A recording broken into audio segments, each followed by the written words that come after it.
Hey, it's Jeff Michelle. It is time for ACC All Access. There is a national champion in the house. Braxton Key stops by to discuss Virginia's championship season.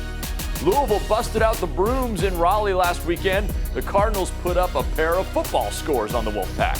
Head coach Dan McDonnell joins the show soon to tell us all about it. And we continue our spring football tour where Mac Brown is back roaming the sidelines at Keenan. Plus, can BC stay perfect in women's lacrosse? Well, let's find out. ACC All Access starts right now.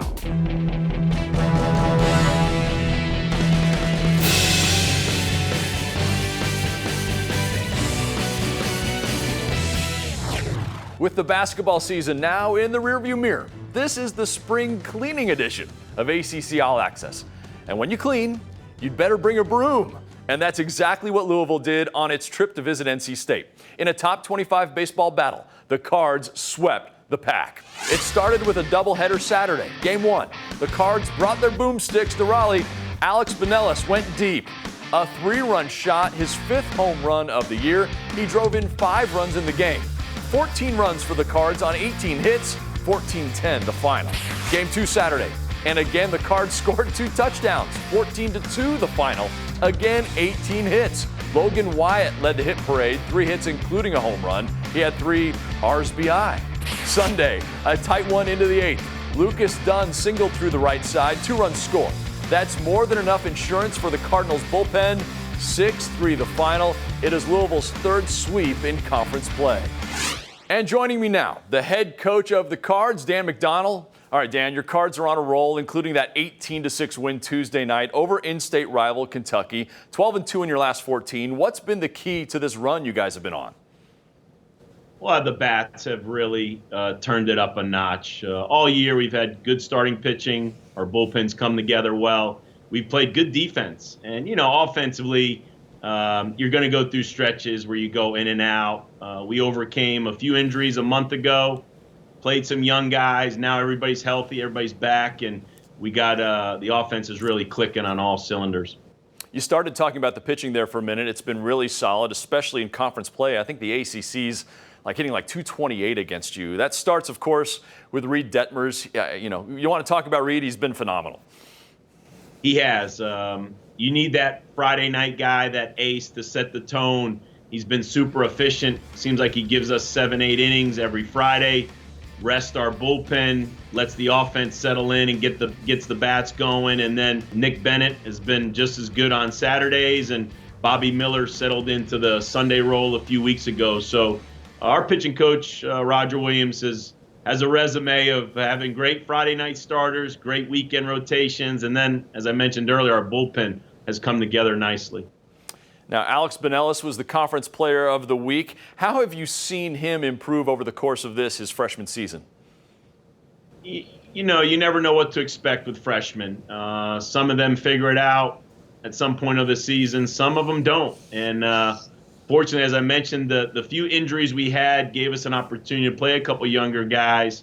Alex looked comfortable out there. He's always made the routine plays, made some great plays, and that kept him in the lineup, and so that gave him a chance to get more at bats, and he's growing, and you come out of high school, you're not used to seeing this type of pitching week in and week out in the ACC, and you just see him growing, getting a better understanding of how teams are pitching him, learning a lot from the older hitters, and as you said, ACC Player of the Week, he's locked in right now. So let's look ahead. What's going to be the measure of success the rest of the way for this team?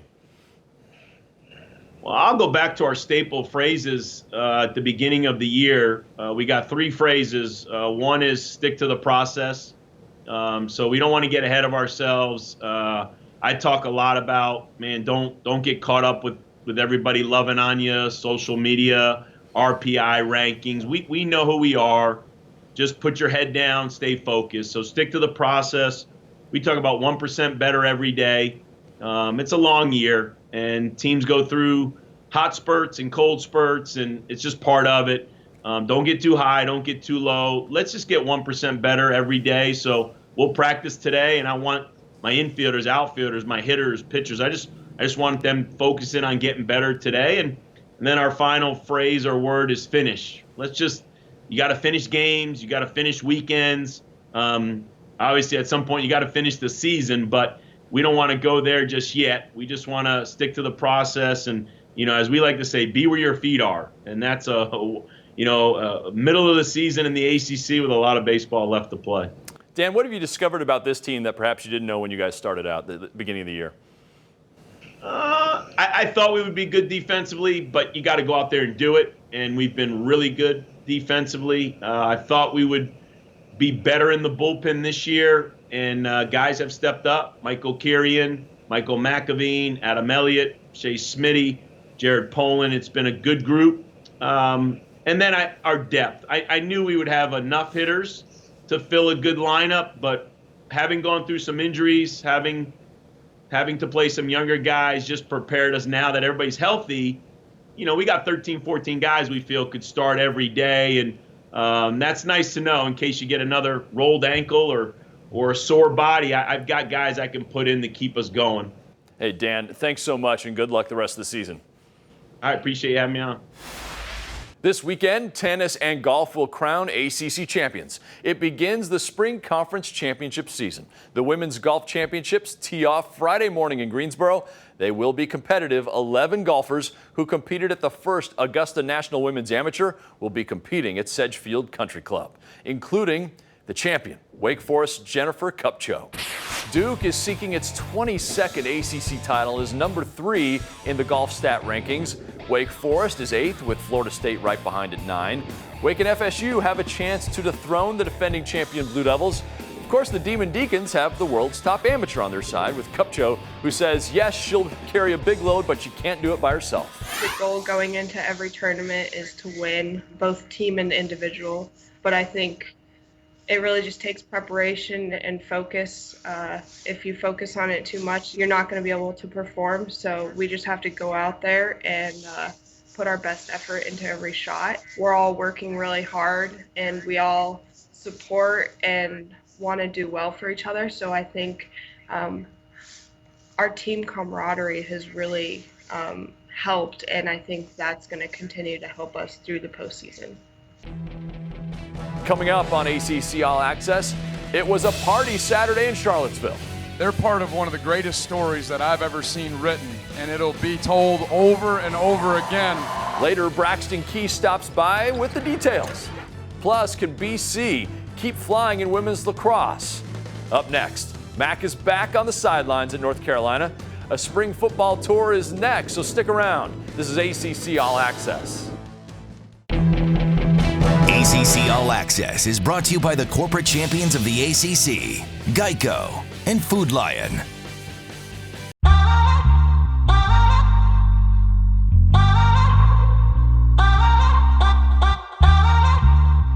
Day 2, install 2.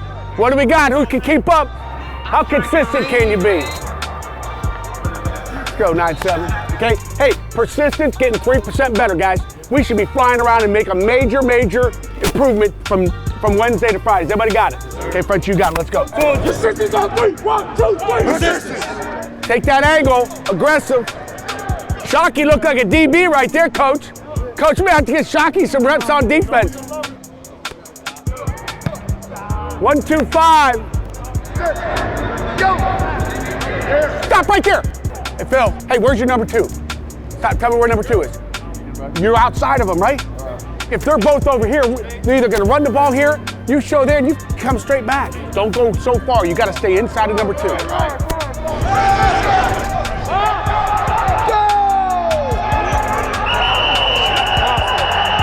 Offensive win.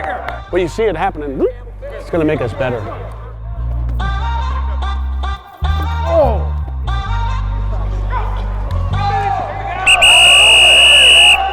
Defensive win. Nice catch, Greg. 4th down. You got one timeout, Whip. Hey, offense, you think we can get on the sideline here? I love the competition, number 1. I love the intensity. Okay, the shorts are over with. The next time we put a pair of shorts on will be the day before the spring game. Be smart, take care of yourself, take care of each other. Any questions? 1, 2, 3. ACC 10. There's Pat Narduzzi mic'd up at spring practice. The Panthers gear up for 2019 as the defending Coastal Division champs. Optimism starts with QB Kenny Pickett. The rising junior already has 18 career starts, and with his top 5 receivers returning and new offensive coordinator Mark Whipple, fans were excited to see how far Pickett has come in the spring game, and he looked good. Pickett was very efficient, a tidy 10 for 14 through the air for 125 yards and 2 touchdowns. He led the blue team to a 14-7 win over the gold team. And by the way, those uniforms are fire.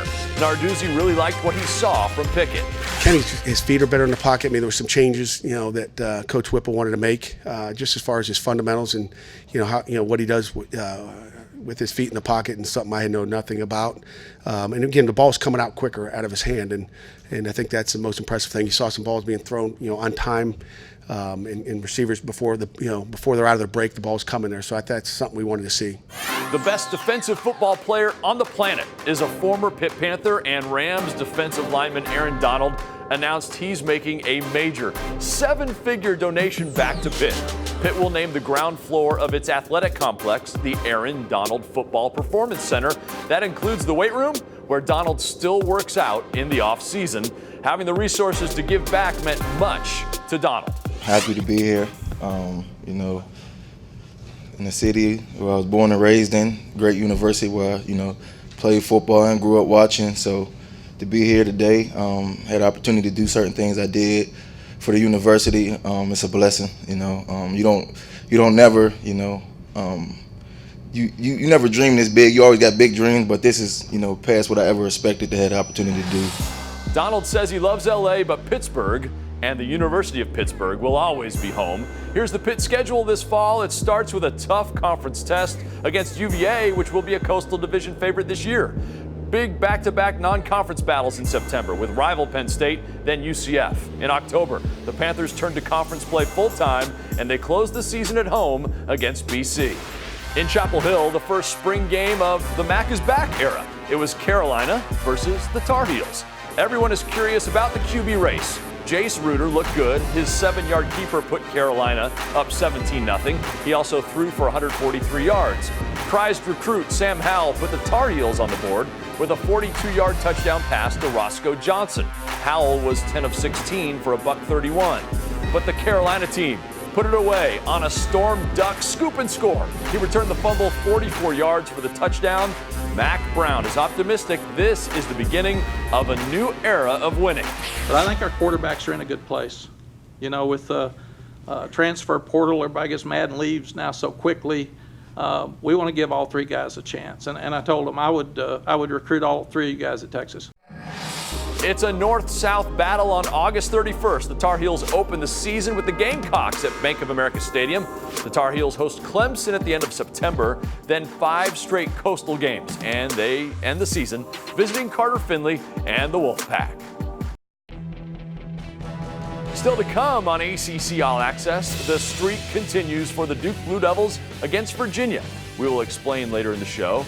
Up next, it was championship celebration Saturday on the UVA campus. Braxton Key from the NCAA champion Virginia Cavaliers is next to share the details. Stay with us. You're watching ACC All Access.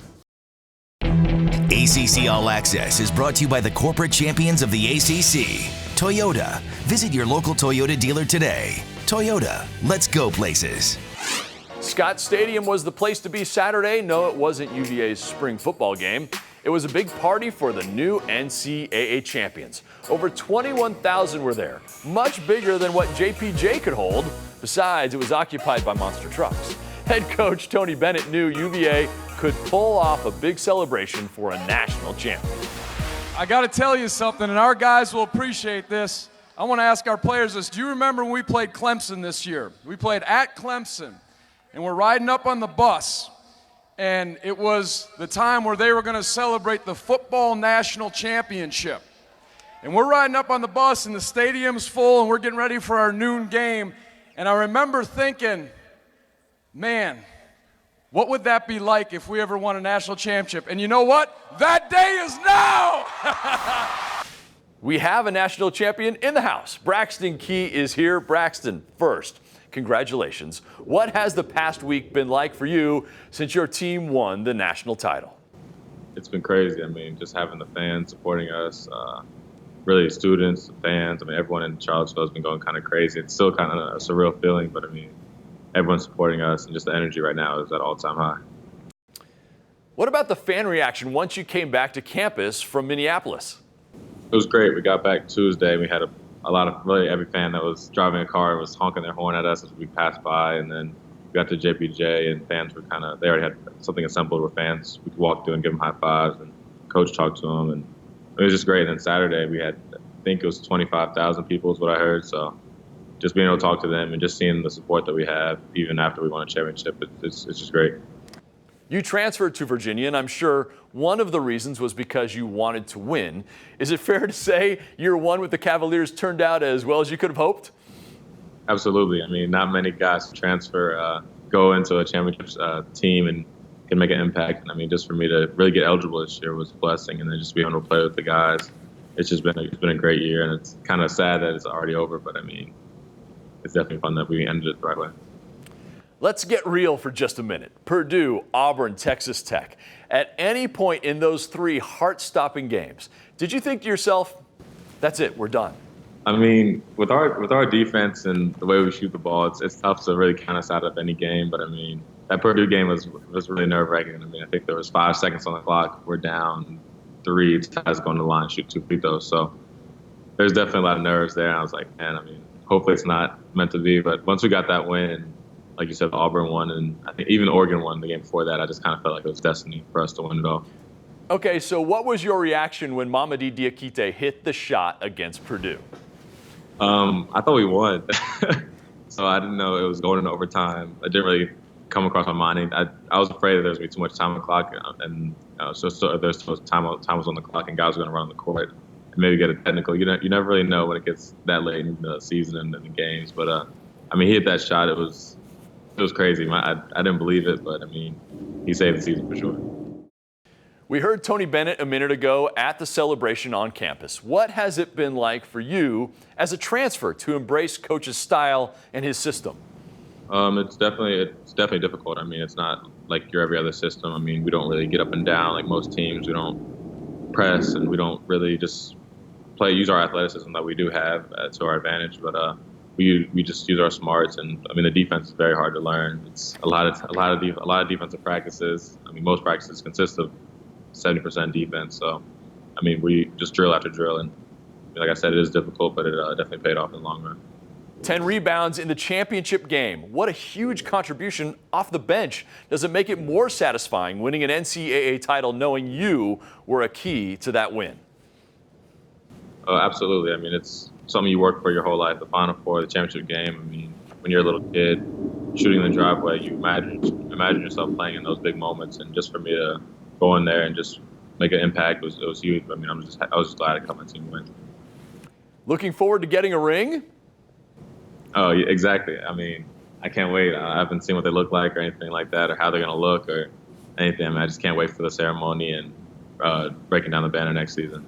Braxton Key, once again, congratulations on winning a national title, and thank you so much for joining us here on ACC All Access. Thank you so much.